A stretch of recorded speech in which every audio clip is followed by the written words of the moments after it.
So funny. This is the second time that I am doing the mistake of not unmuting my own microphone as I start the show. I asked my team to help me avoid the mistake so that they would join me to direct and intervene in time, but I have to make it even a louder request. So apologies, and let me start over. I wasted just a few moments of your time with my silliness. As I said, I am David Orban, and I am very glad to have you following the show. I invite you to subscribe to the channel on youtube.com/David Orban, as well as, of course, following it live as you are doing right now, because all of you have been very kind, alerting me that the microphone is muted, but I was watching in the camera rather than watching the comment section, and so I didn't realize in time. We are streaming live, which means that you have the opportunity of asking questions, making remarks, and we are really very glad to be able to invite those questions and remarks and answer them together with our guests in real time.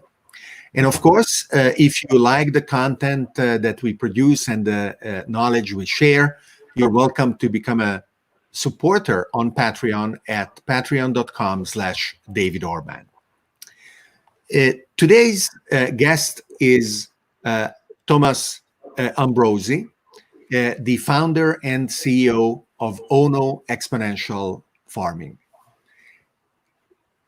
Tomas has been an entrepreneur since a very young age, and certainly he will have interesting stories to tell. He has a group of companies that belong to his family in various industrial sectors. And one of the most recent ones is Ono Exponential Farming, that is dedicated to automating vertical farming platforms. Agriculture has always been a fundamental activity in human civilization, and technology has always been a contributing factor in improving agriculture. So the question really is, what are the current technologies that will ignite and catalyze the next phase of our agricultural revolution, making it more sustainable, more resilient, and better able to produce healthy food in the largest possible varieties for everybody around? So welcome, Tomas, to Searching for the Question Live. I am very happy to have you with us. Hi, everybody. So let's start as it is our little tradition with showing where we were yesterday. We were in Cupertino, California, and where we are going today to join you. Yesterday, we were in conversation about autonomous cars, self-driving cars, and the future of transportation with Brett Templeton. And today, we are going to beautiful Verona, Italy, on the other side of the planet, to talk about the future of farming and in particular about vertical farms. So I am sure that a lot of our viewers will be curious about Verona, which is a beautiful city, and about Romeo and Juliet and their balcony. But tell us about you. Tell us what are the experiences? What is the path that brought you here, and that made you do what you are doing right now? Okay, David, can you hear me? It's okay? Yes, Okay. you are not muted. You are smarter than me. Okay. What takes me here is basically is having the opportunity to meet you last year in the event organized by the SUI Italy Singularity University, because I'm a reader of books since the last years. And what brings me here is the fact that I am let's say, a continuous student in what they are called exponential organizations. So I'm changing since a couple of years my approach to the companies, to the world of business, in a totally different way. As you said, I am an entrepreneur since many years, and I was involved in the company of my father since I was 12, when I was helping him in understanding what means what were the meaning of the computers at the time, adopting the CNC technology, numerical control technology for turning and milling parts in his workshop. So this is what we from where I came from. I've made some studies. My studies were technical studies. I've been to university, but I didn't finish, unfortunately. But then I began running the company of my family, and I did I established some companies, some branch of the company. One thing that I've seen when you show Cupertino, I've seen the ring regarding Apple, right? Yes, it is the new Apple Office. Okay, there Absolutely, is what similar. is called a spaceship. Okay, then you show Verona. Verona has another important ring, that is the arena. It's Yes. an ancient ring. So I like very much these kind of connections that are having in my life, meeting different technologies. So we are talking about something very ancient in Italy, and there is something quite new in Cupertino. There is that place where Apple is based now, and it's something that I like very much, merging the history and the historical and the culture to the new technologies. That's what I am doing in this my, let's say, third life, let's say, because I can divide my life in different stages. A little bit okay, please. No, I wanted to ask you, what are those three stages? Okay, the first stage was the initial stage where I was young and I was enjoying all my life with my friends.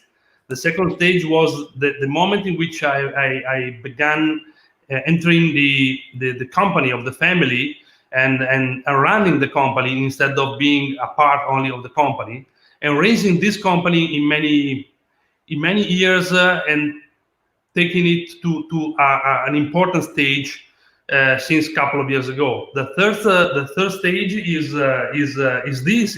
where I am now, taking care of Ono exponential farming. That is, I think, my most important company running in this moment and in the future, because it's taking care of something that is absolutely important for the whole world. We talk about food. So before talking about Ono specifically and your platform, let's define what vertical farming is and why it is important. Okay, vertical farming is a way to produce mostly vegetables in vertical stacks. When I was presenting around 2 years ago my first idea of vertical farms, I was reading the book of Despomier from the University of Columbia, and the idea of vertical farming was to put. Do you mind spelling the name of the author so I can show the book? Dixon Despomier. And he is he was, or he is a professor at the Columbia University. He gave the challenge to his students to study how to grow crops to feed the population of the big cities. And one response was to cultivate on the rooftops, for example, of the towers in New York, for example. It was not enough. The result was not enough. This result was mediated by the idea of cultivating on each floor of the building. And this was the starting of the vertical farming.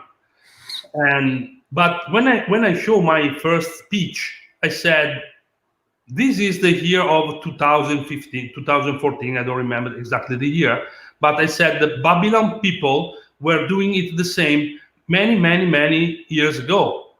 So vertical farming is not invented by the human now. It's something that was invented by the Babylonese many years ago. You feel it? So now vertical farming is a way to produce crops in vertical stages, where people takes care of the growing of these crops, feeding the nutrients in all the factory, and harvesting manually or in different ways the crops when they are ready for the harvest.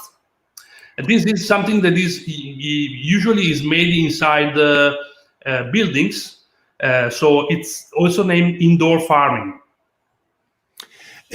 Yes, as you said at the beginning, at the introduction, for you, connecting the past with the present is very important, and it is beautiful, of course, to make reference to the Babylonian hanging gardens that, as you said, in a certain sense, are a type of vertical farming. And of course, there are also other geographies where the terraces are very important in order to make a terrain cultivable. I don't know if it is a word in English. Adapt to be cultivated, which without the terraces it wouldn't be. Yeah. What so is the difference today? I can tell you. Also in Verona, we have the hills where we produce a lot of good food and good wine, for example. Perfect. So the difference, of course, is that with modern technology, it is possible to radically reduce the amount of energy, soil, water, and pesticides used in the process. So let's start with water. In many vertical farms, the objective is to eliminate as much as possible soil and deliver the nutrients in a water solution, or even with aeroponics in a nebulized solution directly to the plant. That, as a consequence, can absorb with very high efficiency the nutrients needed in open farms under the beautiful sun that, of course, is needed in order to grow the plants. A very large percentage of the water provided just simply evaporates. So that is, I think, an important component of modern practices in vertical farming. Do you agree? Yeah, I totally agree. In the lands where when you give the water to the plants, let's say 95% of the water goes on the air again and goes in the soil. And if you imagine that, let's say 20% of the surface of the planet can be cultivated, but only 2% of this surface is able to produce crops.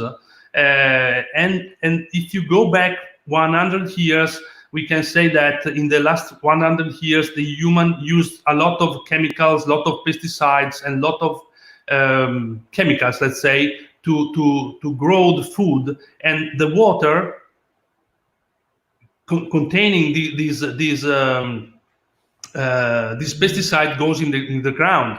So this is something that was destroying all the land in the world. What we are doing in the vertical farming, generally in vertical farming, is saving from 95 to 97% of water instead of the same cultivation results in the field. So, and without using pesticide too, it's absolutely important to note this, because cultivating in indoor, we can preserve the environment of the growing of the crops. So we have a lot of saving in water, but also a lot of saving in the environment external for the human. So I want to thank our users for having alerted us at the beginning that the sound wasn't working. Best Raider, Michelangelo, Magda, who happens also to be my mother, and commented in Hungarian, as well as users that are connected on our Facebook group, who need to specifically allow our streaming software to grab their name. Otherwise, we are not going to be able to identify them. But nonetheless, thank you for those alerts first and confirmations next. I also invite all of those who are following to ask questions, such as, and of course, I will ask them if they don't. Don't worry, Thomas, we will have plenty of questions to go along. What are the challenges in adoption of vertical farming? Because the book and the original design class at Columbia University that was promoted by Dixon Despommier was 20 years ago. Mhm. So what stopped vertical farms from becoming ubiquitous? Okay. During these years, there was a change in the mentality, because all the population is going to, it likes to eat good things. How do you say biological in Italy, in English? Well, Organic, healthy and organic food. organic food. Yes, yes. So one way was to do in vertical farming. Many companies began putting in stacks the crops and taking care of the crops manually, and understanding that there were some benefits on this. But in the last years, and today too, there is a big problem, that is the energy consumption, because we must say that it's not the sun giving the energy to make to organize the photosynthesis for the plants, but there is large use of LEDs, for example. LED lighting Lighting, yeah. was expensive 20 years ago. Today, it has become not only very inexpensive, but of course, it is also tunable. 20 years ago, we didn't have white LEDs. Yes. And today, it is possible to actually decide what frequency of light is best for what kind of crop, depending on what we want to grow. Exactly, and this is what we are doing, and we are discovering daily with our scientists that are working on looking for the best photosynthesis photons to go to the leaf to give the best result, depending on the kind of the crops that we can cultivate. One of the exciting things for me from vertical farming is that it changes completely the equation of a process that creates output proportional to the area available into a process that uses the entire volume instead of the same area, or if we keep the output constant, of a radically reduced area. And since we are using so much of the Earth surface for growing corn or wheat, to be used not only for human consumption, but also as animal feed, the ability to produce the amount of food we want, but on a radically reduced area, as well as very close to the point of consumption, is, I think, very, very interesting, because then we can decide, for example, to return vast areas that today are cultivated back to nature. There is nothing that would stop us doing that. Is that also an important driving factor of vertical farms as well, to be able to control the output in a low footprint, as well as to be able to cultivate close to where everything is consumed in the cities? Absolutely, you're absolutely right. The vertical farming consists in small places where you can produce tons of vegetables or other things for the human and for animals, or for human and for animals. Absolutely, vertical farming can be located very close to the consumption, because one study was telling us that 75% of the cost is of a crop is made by supply chain and cold chain. So when you transfer from one land to another, from one country to another, the crops, you have a reduction of the nutrients inside of the crop. You have the cost of the transportation, you have the cost of the supply chain and the cold chain, and you produce CO2 in the world. So having vertical farms very close to the consumer is the answer to get better in the new world that is coming, due also to COVID and so on. We needed to face this challenge to produce very close to the populations and to produce the right things in the right place. Ono as a name, Ono is the name of Taiichi Ono, that is the founder of the Toyota production system.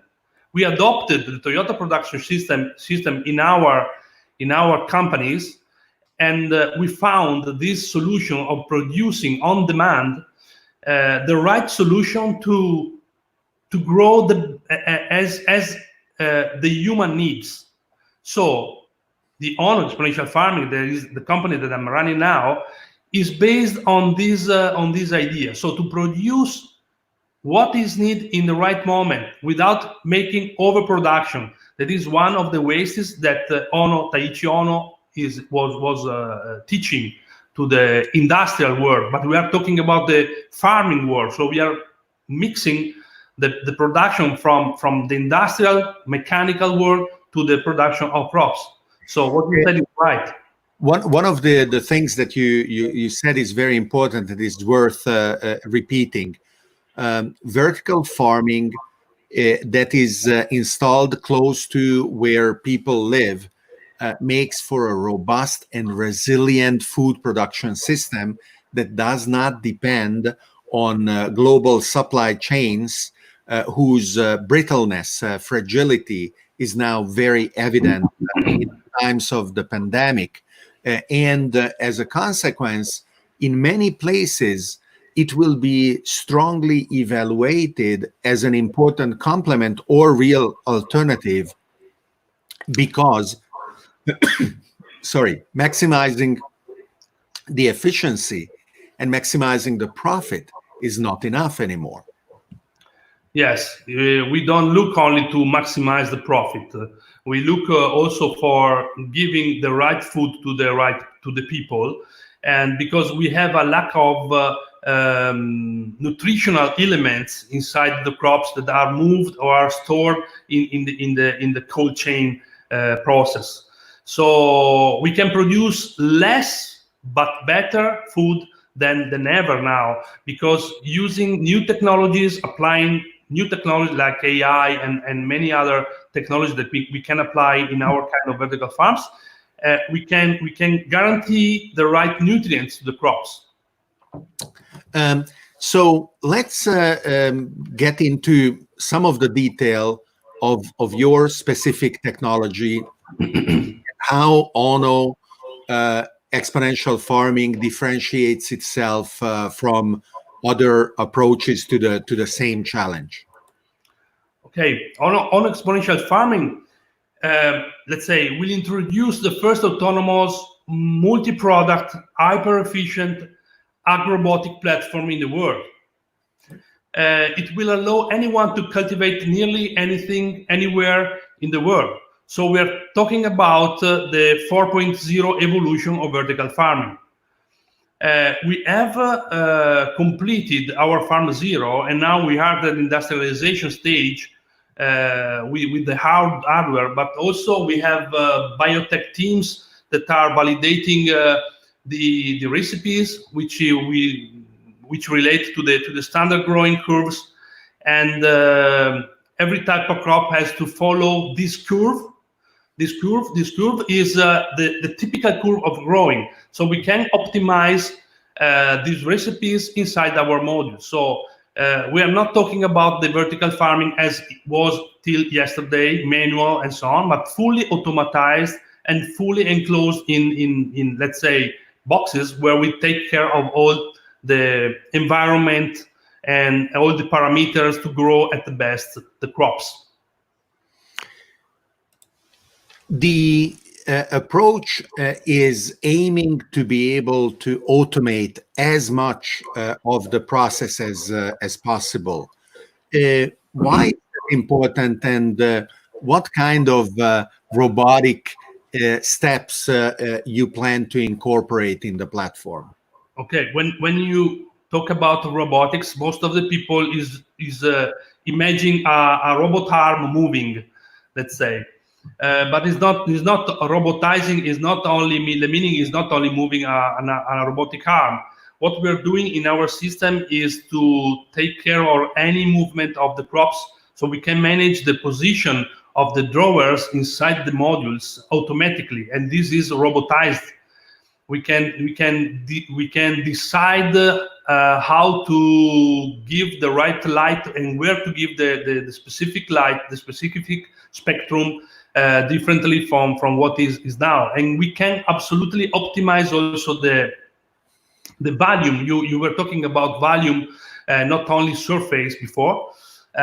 In our system, we can compact the drawers to reduce the volume and to increase the number of crops that we can put inside the same volume as before. So the automation is based on my patent that I put in the world some years ago, based on logistics, and this logistic has been moved to the farming, and so in this way we can absolutely know any parameter. So the robotization is the complete management of the crops during the growing period.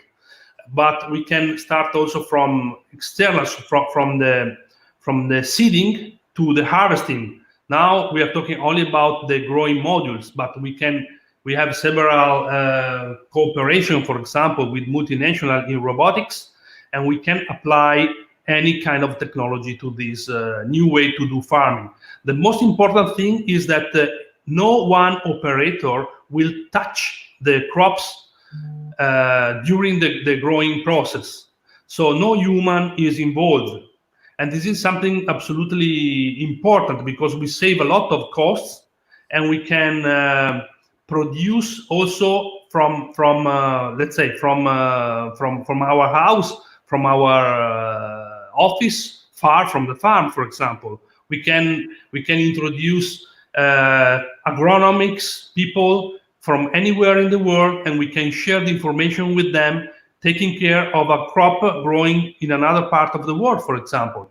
I think it is worth mentioning that the experience of automating the racks that are growing the crops, salad or whatever else, can leverage one of the other companies in the group, Ono Lean Logistics, which is automating racks as its specific application area.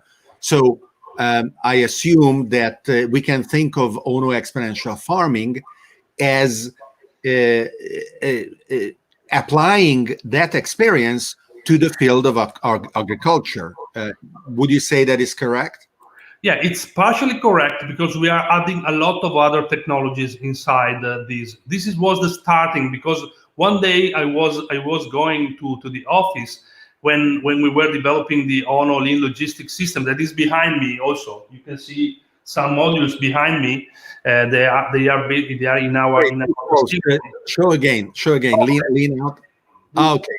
Okay. Beautiful. These are 5 modules, 5 racks, one near each other, and it's something that is modular, because my mind is modular. In my patents, I have many things that I did in my life, and everything is modular. So also in this case, you can add the new modules each other in any moment, and you can grow the company when you want, how you want. So. One day I was telling you, it's like a story. I was coming to the office, and I was thinking, why we can't produce small chicks? Because I was remembering when my grandparents were growing chicks in cardboard boxes when I was young. So when I went to the office, I said, okay, what about the guys? Because I have many guys with me working, young guys. What about they laughed. Then I said, okay, chicks maybe not, might not work. But what about vegetables? And then I went on the internet and I discovered the vertical farming. And then I began this journey in adding new patents, new ideas to the vertical farming, to the Ono, what became later on Ono Exponential Farming, as a new company that has been funded from many people to grow directed and vertical on the farming revolution, let's say.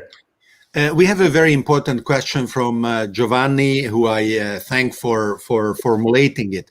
Giovanni says, what kind of cultures can be grown in indoor farms as opposed to other crops that can mostly be grown or only be grown outdoors? Okay, this answer will take hours, let's say. But let's start. I will stop you when you are too long. Okay.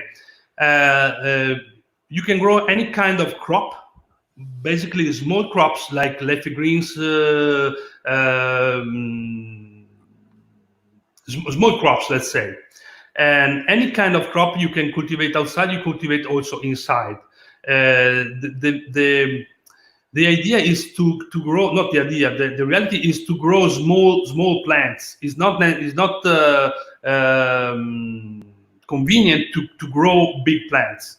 So all the plants that are in a small stage, let's say up to 30 centimeters, let's say, like basil, like salads and so on, can grow there. And it's something that all the vertical farmers are doing.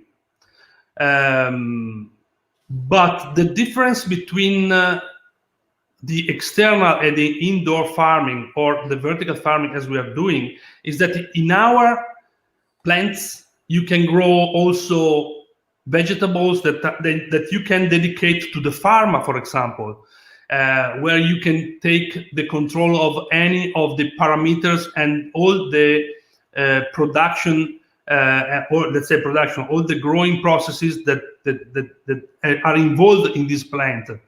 So for pharma, for example, it's absolutely important to know any parameter and to know exactly how is grown the plant. Let's say you can make. I've been in a summit with a very important company in tobacco, for example. Tobacco is used for smoking, let's say, but it's used also for the science to understand some relations with biologically. And as for the tobacco, for many other plants, it's possible to go with the OGM products instead of going outside, because many products you cannot cultivate.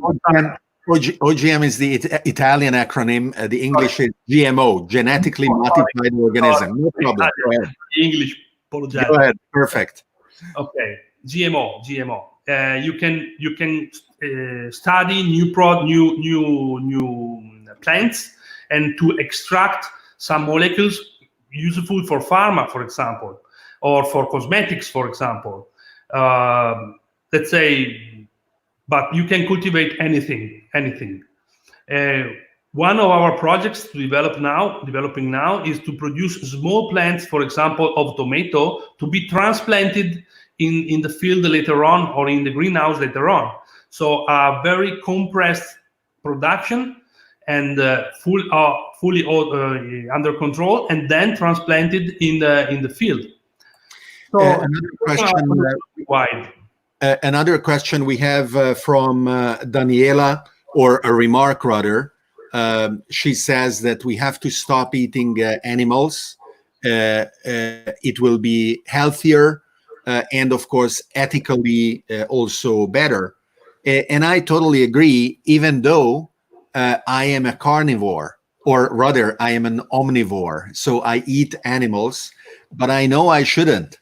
I don't know if I will be able to stop unless, for example, and it will be another interview, another conversation in Searching for the Question Live in the future, we are able to scale up synthetic meat, which gives us animal proteins in all kinds of the forms, all kinds of varieties, without the current industrial, agricultural, and industrial practices of animal of growing animals, slaughtering animals, and so on.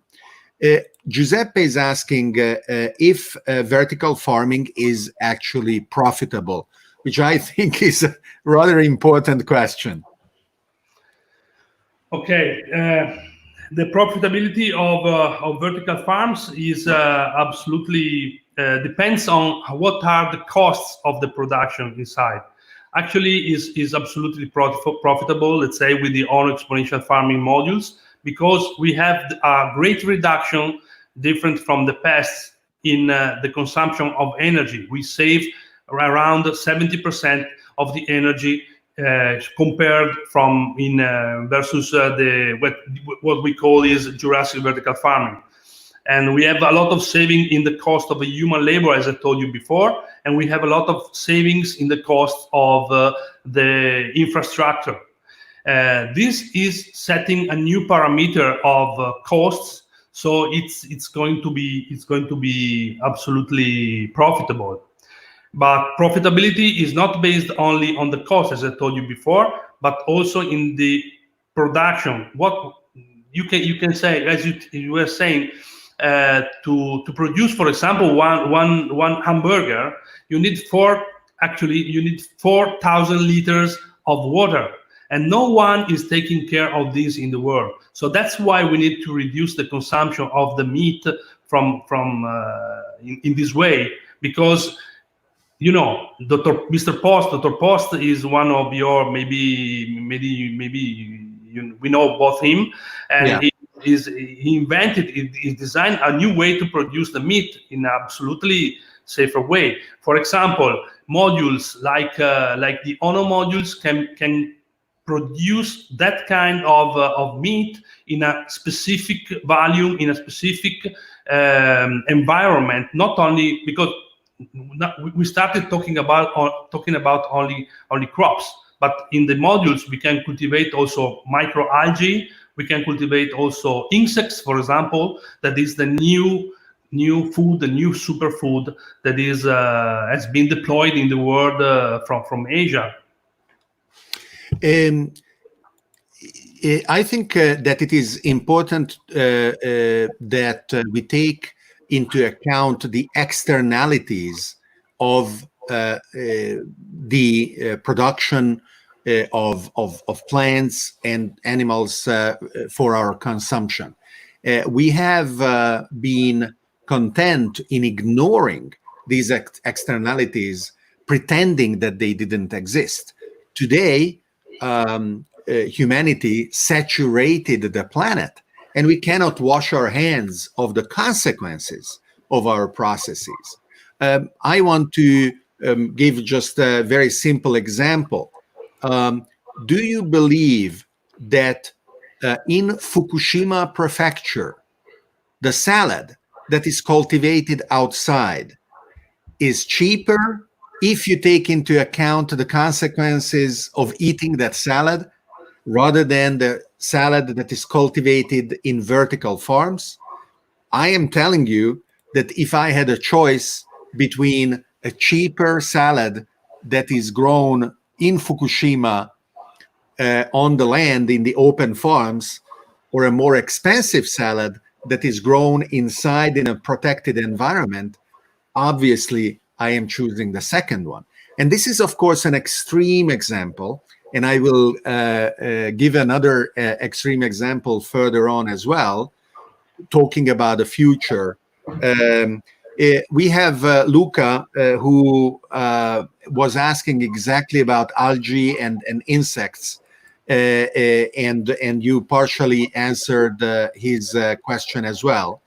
And we have Antonio asking, who is your target customer? Okay, let's go from your question. We're talking about Fukushima regarding the cost of the crops there and compared to the vertical farming production. But I ask you also, when you buy a crop from the supermarket in a box where you have the right quantity that you need to eat in that day, instead of buying something that you need to clean and you throw away, you make waste and so on, probably the balancing of the cost is oriented to the vertical farming, to the indoor production, because you don't create also the waste, and this is absolutely important too. One person was asking regarding insects and algae. Okay, our systems are able to be set up for algae and for insects too. So now we are in the way to study this new kind of application. We have several universities working on this because we joined these universities around the world, having this idea of growing insects, not only for food production, but for example, there is a company based in the Mediterranean Sea that needs to grow a lot of insects to feed the nutrients to the fish instead of giving the meat, for example, to the fish. That is absolutely something that is abnormal, not normal. Okay. Aquaculture, growing fish in a very nice circular environment where the plant waste goes and insects are fed, etc., etc. Beautiful. We talk about total circular economy. What Ono Exponential Farming is doing is setting up a system that gives the opportunity to the world to develop a circular economy in all. For example, growing small algae, not only for making superfood or nutrients for pills and so on. We can grow these microalgae also to set the nutrients for the plants, for example, instead of giving chemicals or so on. So the circular economy is absolutely one of our goals that we want to follow. Now, one thing that you mentioned in one of our preliminary conversations is that rather than going in a vertical integration where your automated growing facility is used by yourself to grow salad, and then you agree with the various supermarket chains to sell them the salad that you are growing or whatever else. What you want is to supply companies that do that all around the world in a more horizontal type of market development. So answering the question that Antonio was asking, possibly that is part of the answer. Your target customers are companies all over the world who want to build vertical farms without having to design them. You are the specialist designing the equipment, and they are the specialist in putting them in the place and then running the vertical farm. Is that correct? Yes, absolutely. My best goal will be to create this, to continue to grow this company, basically adopting my idea of modularity. So we are designing something that is absolutely deployable everywhere in the world, because our company is a company that is a solution provider, technology provider. As you said, our customer, basic customer, is the one who wants to grow anywhere in the world. The honor concept is a platform. Is not only a mechanical or IT system. It's something that will connect everybody, every customer of our in the world, having access to sharing information, sharing data, where you can grow a crop or an insect anywhere in the world at the same as in another place in the world, very far, adopting the same recipes, for example, or adopting the curve of the growing curve that are optimized by AI. So we merge everything, AI, agronomics, and robotics into this. And we cannot concentrate only in growing, for example, a salad or some kinds of salads, because it's something that is not in my mind to reduce the ideas only on that. My idea is to develop everything for the world, and I will not be the one who will grow only one thing, because has never been in my brain to have this kind of ideas.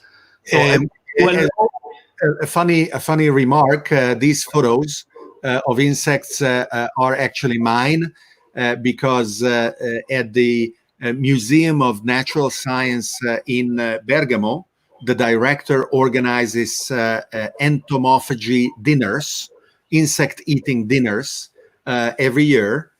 So we went and ate insects there. And let me see, there should be a photo somewhere in this series of one of my sons actually eating the insects. But of course, that of eating the insect directly is just one of the options. As you said, insect protein is very fast growing, very nutritious, and it can be simply turned into a kind of flour, and then it can be baked into a bread, and it can be eaten, and that bread will be an important supplement in those places where animal protein otherwise is not available. We have a very long remark in Italian from Maurizio, which I will just summarize. He lives in Japan. Hello, Maurizio. Thank you very much for making your remark. He says that about 3% of the salad in Japan is already cultivated indoors. And if we look at exponential growth, this percentage is bound to increase. He's asking what is the percentage in Italy? As of today, I think is negligible. I am not aware of production having started in Italy in large scale. We have another question from Michelangelo. Will the production of vertical farm modules be itself decentralized? So in your case, that would mean that you are establishing production facilities, let's say one per continent, one in Europe, one in China, one in America, because of course, if not, you become a bottleneck and you become the fragile point of failure of a process that has to take over the world. Okay, as I mentioned from the beginning, I'm looking to the exponential organization, and when you talk about exponential organization, you cannot be a bottleneck. Okay, so what we did and how we planned our company, not only developing the Farm Zero and the new farms that we are developing, was profound planning regarding how the company will grow and how we will deploy many and many farms around the world. And we decided to set up a dematerialized company. A dematerialized company means that we don't depend on the production, for example, here in Italy. But we are organizing the supply chain everywhere in the world to have second and third kind of suppliers able to feed the products that we need to grow the vertical farm around the world. So basically, it's something that is the farm is something that looks difficult to build, but it's not like that. Our designing system, taking 2 years of our job, was to design something that can be made everywhere in the world by not any company, but specific companies around the world can do that. So we don't need to send from Italy. So the production is exponential too. And Um, so we are close to the hour that we had to spend together, and I promised that I would make an even more extreme example of the application of your technology, because you may remember when we met a year and a half ago. Immediately in the first discussion we had, I said, "Okay, let's take this to Elon Musk." Because yes, obviously, if already in Fukushima it is necessary to have a vertical farm, uh, it will be absolutely the only way to go on Mars. And having vertical farms that use LED lights with 99% reduction in energy, soil, water, pesticides, and complete recycling of everything is the only way a Martian colony can survive. So we haven't contacted SpaceX yet, or whatever the unannounced company that SpaceX will spin off in order to build the Martian colony. But hopefully, in a few years' time, the wonderful logo of Ono with the butterfly will be on modules on Mars, growing all kinds of food for the colonies. okay, when you told me that, I was surprised because it's a dream. You never saw, but I need to point that you never saw in any space movie a fully automatic system believable. Let's say in many movies you can see that they are growing crops like in The Martian and so on. You can see that the human is taking care of the crops like normal cultivation.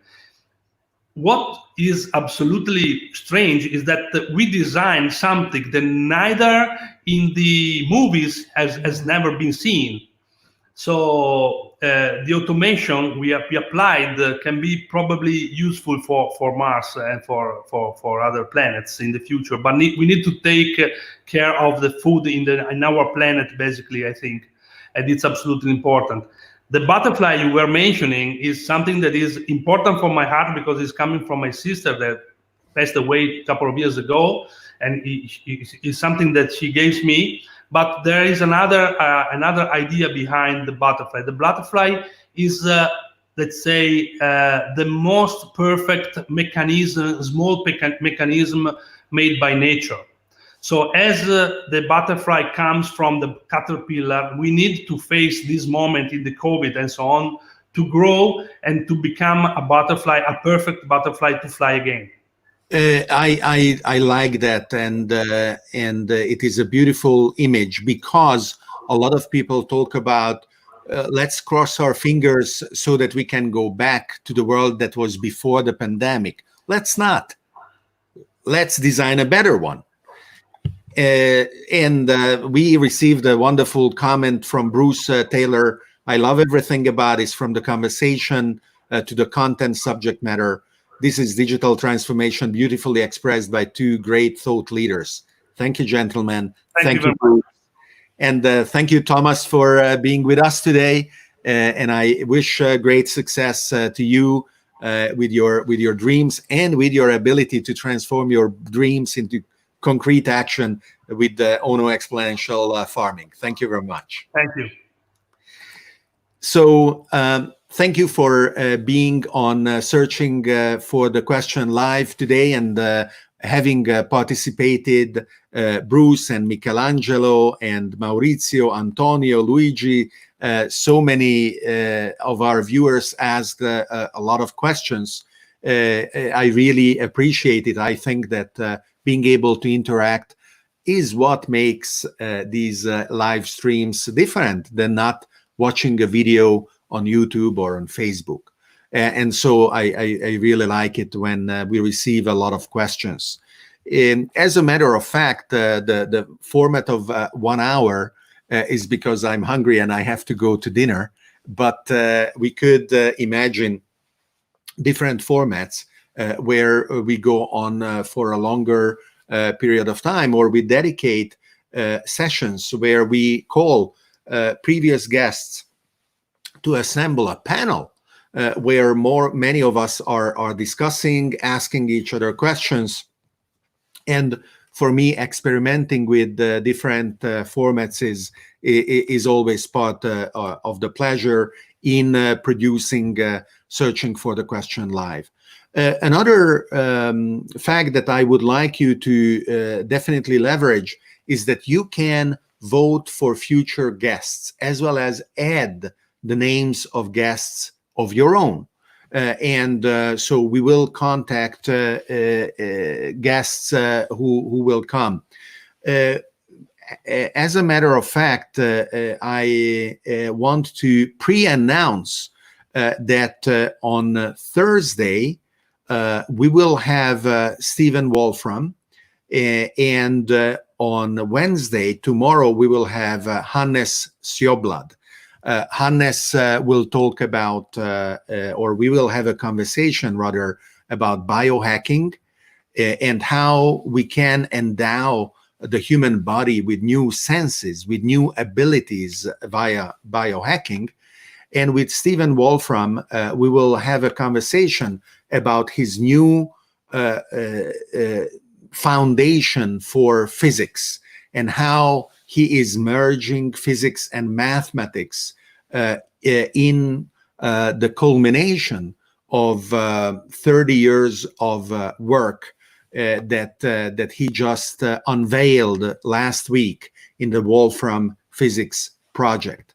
And then on Friday, we will have David Brin, a science fiction author, futurist, consultant and advisor to governments, whose thinking is really sound about the challenges, both from a political point of view as well as from the point of view of governance, around how we can keep the light of the Enlightenment project alive.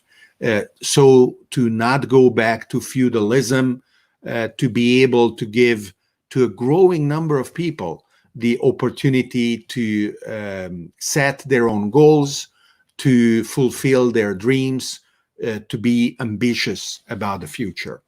So thank you very much again, and we will see you tomorrow.